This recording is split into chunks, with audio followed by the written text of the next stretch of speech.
Hey, this is Max with the Guitar Center. We're here at the Walrus Audio booth at Winter NAMM 2025, and we're talking with our friend Yvette Young. Yvette, how you doing? I'm doing great. How are you? I'm good, thank you. We're going to talk about the all-new Qi Etherealizer. Can you tell us a little bit about it? It's been a long project and development with Walrus. They approached me and they were like, what would you want in a pedal? And then I was like, oh man, there's so much I would want in a single pedal. So I would say I wanted to envision something that had all the effects I wanted in one place. I think when I started learning music production, I realized that my needs for gear transformed a lot. It actually got a lot deeper. So all of a sudden I cared if something was stereo. And I was like, damn, like I wish there was a way to run certain things parallel, you know, because it's really useful being able to mix in dry audio to things. I love chorus. I'm obsessed with the JC120.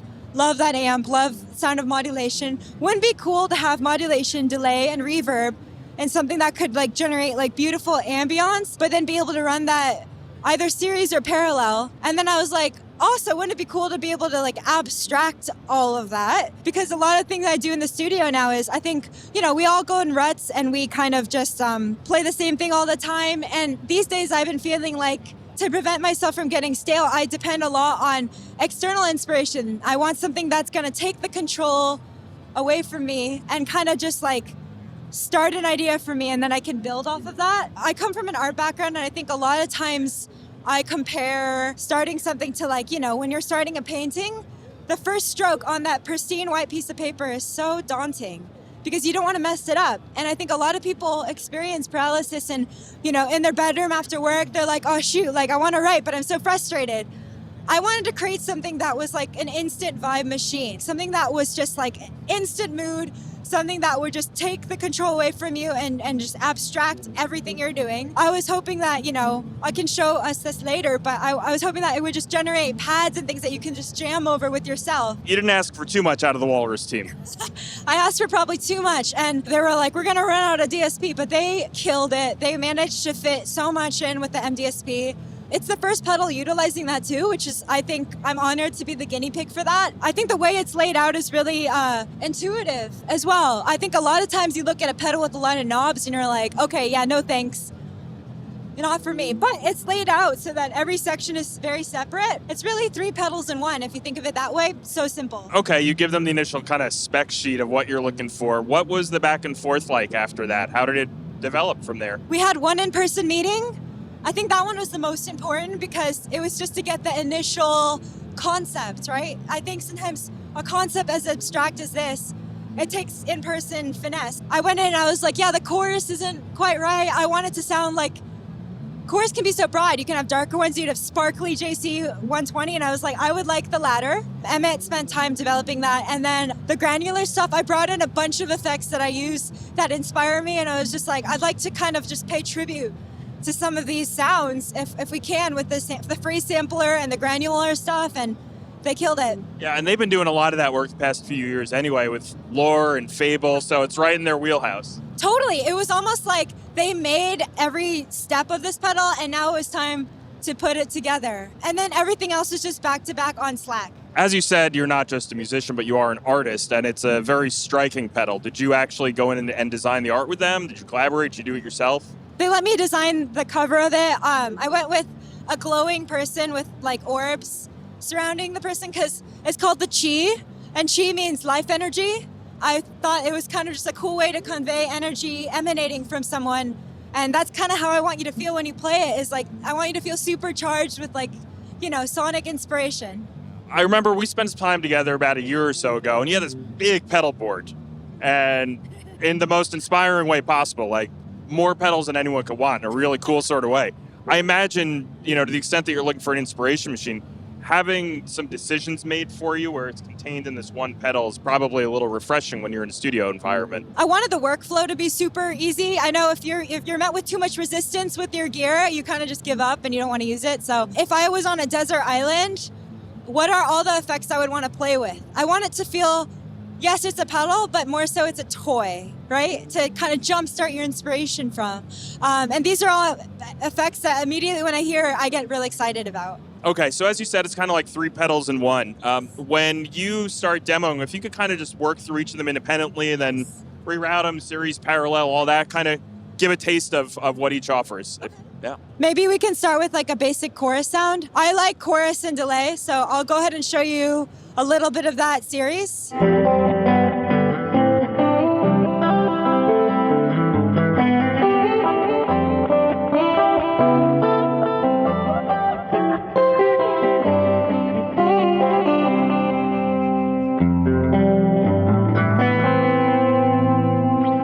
It's a chorus, you know, it's not the most exciting part of the pedal, but I am obsessed with chorus, so I had to have it. What are you going to show us next? I can show you some of the features with the delay, and then I'll show you how to oscillate it. I can go ahead and show you the delay with series and parallel. It's like a subtle difference, but I think the granular part is really where you're going to hear the difference in that.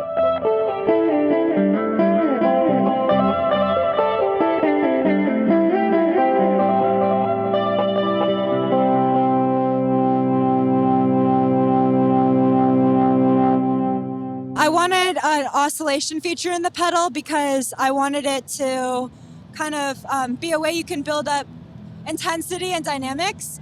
I think it's a really useful tool for transitions and things like that. A lot of times when I'm recording, I take oscillations and I reverse them and use them for things. So what's next?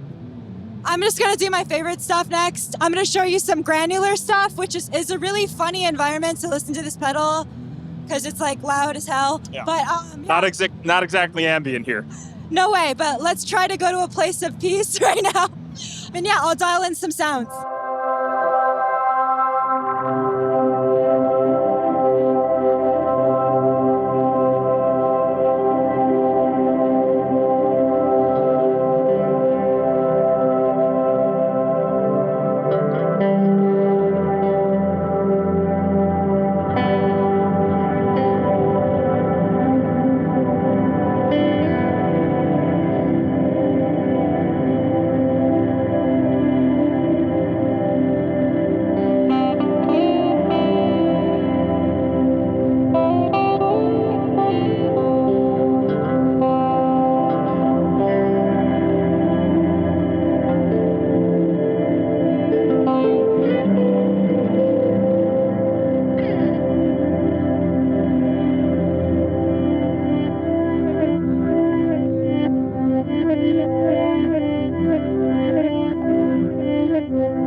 So that's kind of an example of all the granular stuff it does. Yeah, I was kind of just moving the space up and down so you can either make it sound like a cloud where you get zero note definition, or you can have all the reverb off and it's just a sequence of notes, and you can have that sitting underneath. And I started to kind of play with it a little. I think that's a great example of how you can just like sit in a room and jam with yourself and like have just an instant vibe. Yeah, like you were saying, it gives you something to play off of. Yes. And it's like having another guitarist in the room with you, basically. Definitely. And now I want to show you my favorite setting. Okay, let's check it out. I'm just going to play around with some of the phrase sampling. It works really well when you feed it like just little bits and pieces, like erratic stuff, because it grabs onto it and chops it up.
Very cool. So I know you helped design this, but it looks like you're probably kind of discovering new things every time you play it. Is that right?